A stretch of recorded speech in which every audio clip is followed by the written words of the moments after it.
Ellen DeGeneres couldn't have happened to a better person. So she is having not a good month. The month of August has not started off for her well, starting off with the fact that her ratings have fallen 29% from year to year, 9% down from month to month, July to August. So she is now a show that used to be ahead of the pack of all other talk shows in daytime. Steve Wilkos, Maury Povich, Jerry Springer, and others, Tamron Hall, Kelly Clarkson, all those shows. Now she's fighting for the same spot. This is a show that has 17 years. So the fact that she's fallen down so far really hurts. And it sucks for her, but that's where she's at. And there's been people that have definitely talked to her badly, that have really put her down, and those that are trying to go and defend the celebrities are trying to support Ellen DeGeneres. Katy Perry, Kevin Hart, Jerry O'Connell, and others are also doing something about this. Also her wife. So, I mean, there's a lot there trying to go and just bring out the best. And honestly, Ellen DeGeneres is this generation's Merv Griffin. Big stars, really popular, a lot of excitement to the show, a really happy, nice show. Merv Griffin was that back in the 60s, 70s, and 80s. If you don't know who he is, go back and Google him. Or, DuckDuckGo him, whatever you do. But that's what it comes down to that. Now, in this going on, she has gone through a lot. And we got rumors going on now. We have a lot of things that are going on. So I've been following the Ellen story because it is fascinating where everything is just falling apart. And so quickly, she's falling apart because of a lot of different things. But I don't want to get into the whole speculation as to what other things she's gotten into. We're only going to focus on her toxic workplace environment, which has been extensively talked about here on this show, because you know what? This is a testament for me being in defense and advocating for content creators, for those behind the scenes that make everybody sound good, look good, and really they do all the right work to make a show great. Because Ellen couldn't do all the work that all those other people do. And those executive producers, they're just being kiss asses to her. And they're holding their middle management jobs like pieces of shit to just basically make it where they want to go ahead and make it where they're, they want to keep their jobs. And they're going to kiss Ellen's ass as much as they can because they want to hold on to their jobs. And because they can't find any other work anywhere else, probably because, they don't have any, they're just miserable people, I would imagine, especially when you're middle management in a corporate outfit like that. But anyway, so Ellen DeGeneres' fall from grace, Page 6 reports. So she was a darling of daytime TV talk shows, using her deadpan wit and easy demeanor to tease the best out of the A-list guests from Jennifer Aniston to Jamie Foxx. Then a single tweet, March 20th, and her image of Hollywood's nicest comedic powerhouses came crashing down. Now, the once seemingly invincible talk diva is fighting for her professional life amid tales of racism, bullying, sexual misconduct, and then general toxicity behind her TV show. And now Spencer Date's weeping over how her quickly beloved public persona evaporated. A source who told Page 6, or like the National Enquirer used to say, a pal, says, quote, she's been hysterical. She felt like everything she worked on so hard for her was falling apart. She's crushed. So the word is she is notoriously one of the meanest people alive. So now there are cracks in DeGeneres' well-honed facade that has resurfaced with a vengeance. The not-so-flattering stories, including one from December, in which DeGeneres accused Dakota Johnson in an uncomfortable interview for failing to invite her to her 30th birthday bash. Johnson replied with the now famous quote, actually, no, that's not the truth, Ellen. When the New York Times published a DeGeneres profile in 2018 with a clearly provocative headline, Ellen DeGeneres is not as nice as you think. The star admitted that, yes, she could sometimes be prickly off-air, but with good reason. Quote, there's been times someone wants a picture, and while I'm doing a selfie, they're like, you're not dancing. Of course I'm not dancing. I'm walking down the street. DeGeneres asked about the low-lying but long-circulating rumors in Hollywood that she was the opposite of her on-camera personality, and that not that nice her employees added, quote, that it bugs me if someone is saying that because it's an outright lie. The first thing I said, the one thing I want is everyone to be here happy and proud of where they work, and if not, don't work here. No one is going to raise their voice or not be grateful. That's the rule to this day. Uh-oh, that doesn't sound like what it's been.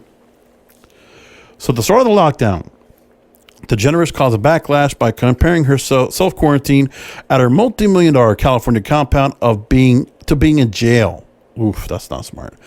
And don't forget, Her staff, no communication after the pandemic starts for 2 weeks. No word about their pay, no word about their jobs.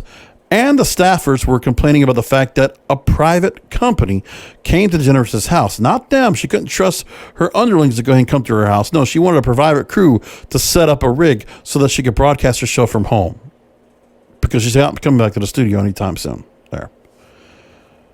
She said in that comment, quote, "One thing I've learned from being in quarantine is that people, this is like being in jail. It is what it is. It's mostly because I've been wearing the same clothes for 10 days and everyone in here is gay." Wow. I think she was trying to make a joke. It did not go well. So one worker took a month off after a suicide attempt, only to return to work and be told their job had been eliminated. We talked about that. Former Ellen producer Hedda Muscat told The Wrap on Monday that she noticed, quote, "a culture of fear from the very beginning of her tenure on the show back in 2003. Quote, "I had never seen this before. I had never been around a toxic host." And Muscat claimed that executive producer Ed Glavin also contributed to the negativity in the office, recalling one incident in which he allegedly screamed at a crew member during a staff meeting. He just went off on them. She said, his whole face turned red. We were stunned. Muscat remembered waiting for Ellen to say something to Glavin, but claimed she giggled instead.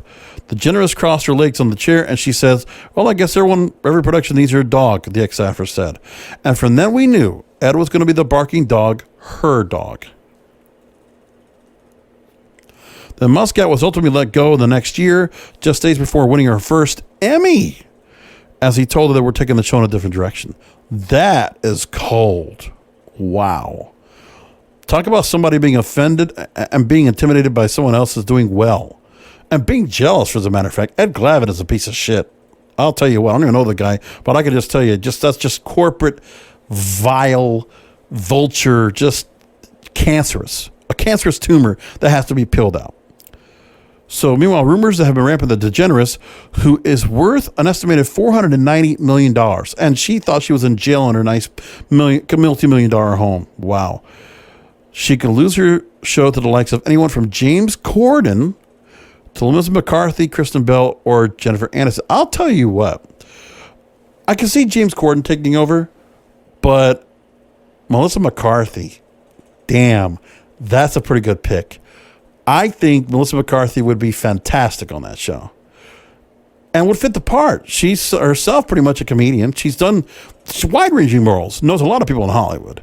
I mean, if she doesn't want to keep working in movies right now and she wants to go and just commit to a show like that, you know, Melissa McCarthy can ask for a lot of money. She's very funny. She's a likable. Talk about nice. She seems like she's really nice. I like her movies. I'll tell you, one of the movies I really enjoyed of Melissa McCarthy was the movie Can You Ever Forgive Me? Of which she didn't get nominated for it, but it was an Oscar-nominated or recognized movie. It was fantastic. I would definitely gonna recommend watching that. I know she's got all the movies like Tammy and Spy and The Heat and Bridesmaids and Ghostbusters. I got all that. But, I mean, seriously, was very good.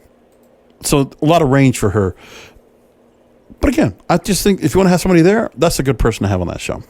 She has, but now DeGeneres is hanging on, at least for now. She has the backing of Warner Brothers, her advertisers, the stations, the affiliates that buy the show, and her fans, the Second Insider told Page 6.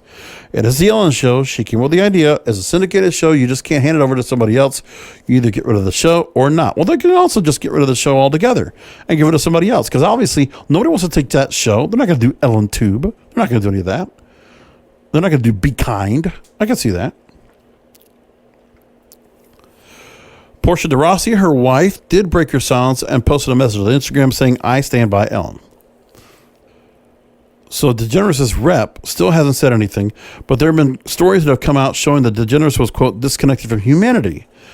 Quote, there was a woman who shared a story about waiting on Ellen and she had chipped nail polish and Ellen tried to get her fired.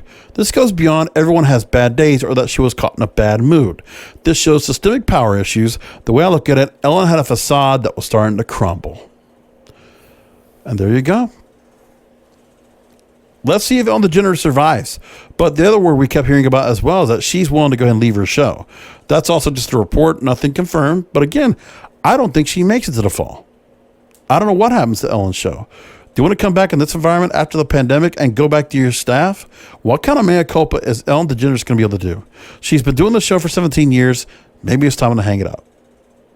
And with that, I'll talk to you next time.